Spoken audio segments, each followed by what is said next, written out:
వాడు నన్ను మోసం చేశాడని కాదు, ఎప్పుడో నేనన్న మాట పట్టుకుని వాడు నా కోసం వచ్చాడా? నా కోసం ఒకడు పుట్టుంటాడు అనుకున్నాను, కానీ నా మాటల్లోంచి ఒకడు పుట్టొచ్చాడా? పడిపోతున్న నన్ను నిలబెట్టడం కోసం అంత తాపత్రయపడ్డా? హోల్డ్ యువర్ స్మైల్ అన్నాడు. నా కోసం తన ఫ్యామిలీని ఒప్పించాలని ఒంటరిగా కష్టపడుతున్నాడా? వాడి గురించి తలుచుకుంటుంటే ఇప్పుడు కూడా కన్నీళ్ళు ఆగట్లేదు.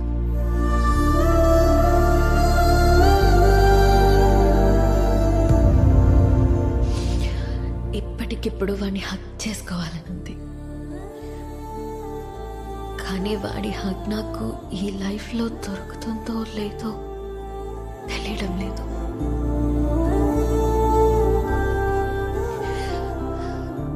కథ మధ్యలో ఆపేస్తున్నందుకు క్షమించండి.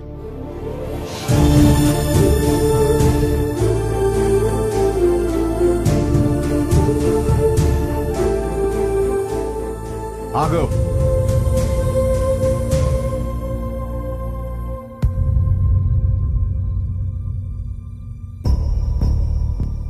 ఆగాను.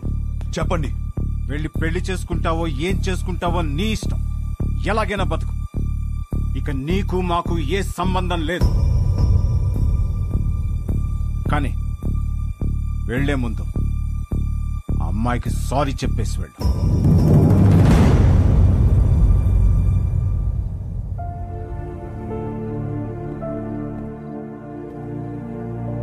చూడు మేఘా, నీకు సారీ చెప్పాలా లేదా విభాని ఎందుకు పెళ్లి చేసుకోవాలి తెలియాలా? ఆల్రెడీ విభా నన్ను కలిసి అంతా నాకు చెప్పింది. నాకంతా అర్థమైంది, అందుకే తనని పిలిచాను. కానీ అంకుల్, మీకే హర్ష అంటే ఏంటో ఇంకా అర్థం కాలేదనుకుంటా. ఎగ్జాక్ట్లీ. ఆ రోజు మీ అందరికీ అర్థమయ్యేలా చెప్దాం అనుకున్నాను, కానీ పక్కన అమ్మాయి లేదు, రాదు అన్నారు. ఇవాళ అమ్మాయి వచ్చింది, ఇవాళ కూడా చెప్పకుండా వెళ్ళిపోమంటారే నాకు అర్థం కాదు. మీరేమన్నారు? కాపురానికి కావాల్సిన ఏకైక ఎలిజిబిలిటీ సర్దుకుపోవడమా? ఇంకొకటి ఉంది నాన్న.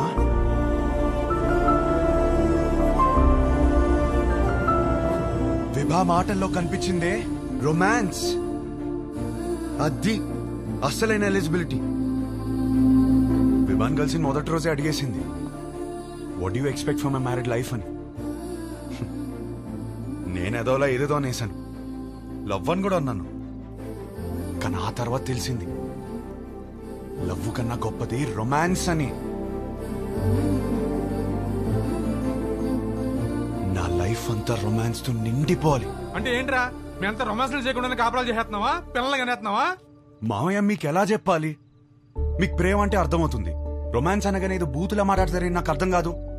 రొమాన్స్ అంటే గదిలోకి వెళ్ళి తలుపులేసేసి 10 నిమిషాలు ముగించే పని కాదు. రొమాన్స్ అంటే ప్రేమని చూపించడం. ప్రతి ఒక్కళ్ళు ప్రేమిస్తున్నానని చెప్పేవాళ్లే, కానీ ఎంతమంది ఆ ప్రేమని చూపిస్తున్నారు? ఎలా ఎవరు చూపించట్లేదని ఎట్లా అంటావు? మేము చూపిస్తున్నాం ఇక్కడ. ఏంటి సార్, ఏంటి సార్, ఏంటి సార్, ఎలా చూపించారు? గిఫ్ట్ తెచ్చి తీసుకో అని టేబుల్ మీద పడేశారు, అలానా? కాస్ట్లీ గిఫ్ట్ ఇచ్చారని మీరు పొంగిపోవడం కాదు సార్, దగ్గరికి వెళ్ళి ఆవిడ పొంగిపోయేలా ఇవ్వటంలో ఉంది ప్రేమని చూపించటం. అప్పుడు 10 రూపాయలు గిఫ్ట్ ఇచ్చినా సరిపోతుంది. పెద్దవాళ్ళతో ఏంట్రా ఆ మాటలు? మాకు ఆ మాత్రం తెలీదా? మొగుడు పక్కనున్నంతసేపు కోట్లు సంపాదించు, లగ్జరీ కావాలంటారు. సంపాదించడానికి వెళ్తే నువ్వు పక్కన లేవంటారు. కాస్త ప్రేమని చూపించడం తెలిస్తే రెండిట్లో ఏదో లగ్జరీ అని తెలుస్తుంది కదా. లేదా అన్ని ఒకరి దగ్గర దొరకవని స్టేట్మెంట్లు ఇస్తారు. ఒకరి దగ్గర దొరకకపోతే ఇంకెక్కడ దొరకదు సార్. ఇద్దరు సంతోషంగా ఉండాలని పెళ్లి చేసుకుని ఒకరినొకరు బాధ పెట్టుకుంటున్నారు. ఆ బాధని ఎలా తీర్చాలని నేర్పించకుండా సర్దుకుపో అంటుంటే ఎలాగో బ్రతికి చావు అన్నట్టుంది నాకు. నాకు అలా పక్క పక్కనే బ్రతకాలని లేదు నాన్న.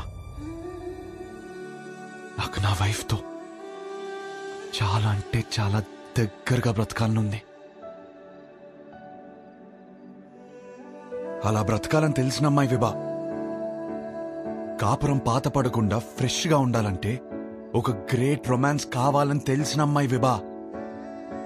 తన బాడీ తనది మాత్రమే కాదు, వచ్చేవాడిది కూడా అని హెల్దీగా అందంగా ఉంచడంలో ఎంత రొమాన్స్ ఉంది. మొగుడు పక్కనే ఉన్నప్పుడు కబుర్లు పుడుతూనే ఉండాలని ఒక అమ్మాయి కోరుకోవడంలో ఎంత రొమాన్స్ ఉంది. నాకు సన్సెట్ ఇష్టం, ఎందుకంటే నా లైఫ్ పార్ట్నర్ ఇంట్లో వెయిట్ చేస్తుందని ఆశ రేజ్ చేస్తుంది కాబట్టి. ఇలా ఆలోచించడం డర్టీ అయితే కొంచెం డర్టీ మైండ్ ఉండాలి నాన్న. నువ్వేమన్నావు మావయ్య? పెళ్లి చేసుకోవడానికా ఉంచుకోవడానికా? ఉంచుకోవడానికే, దగ్గరగా ఉంచుకోవడానికి. ఇవన్నీ తెలియకే కోర్టులో తలదించుకున్నాను. ఇప్పుడు తలెత్తి చెప్తున్నాను, నా కాపురం బావుంటుంది. నాకు విభానిచ్చి పెళ్లి చేయండి.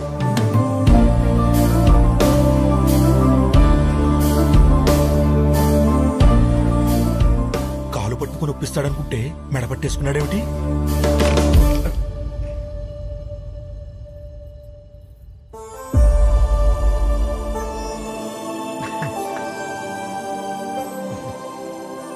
రే, అమ్మాయి బాధపడుతూ ఉంటుంది, వెళ్ళి కబుర్లు చెప్పు, కౌగిలించుకో.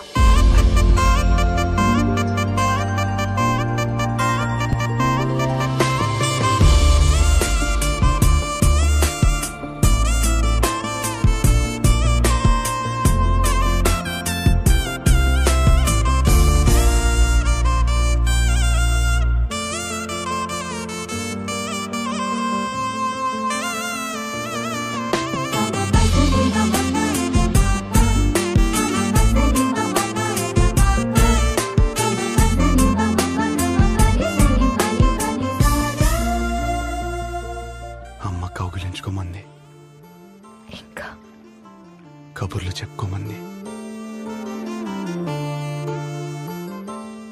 ఇంకా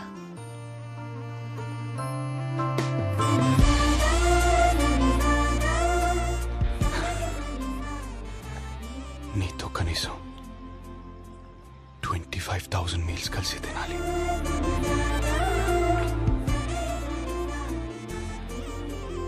9,000 నైట్స్ కలిసి పడుకోవాలి.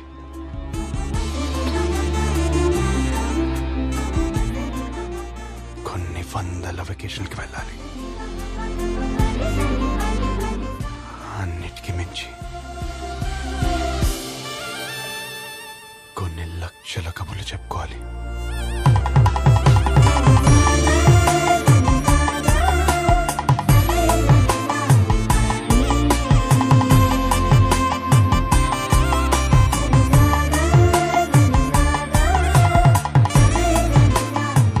అయ్య గారు, పెళ్లి చేసుకుందామా?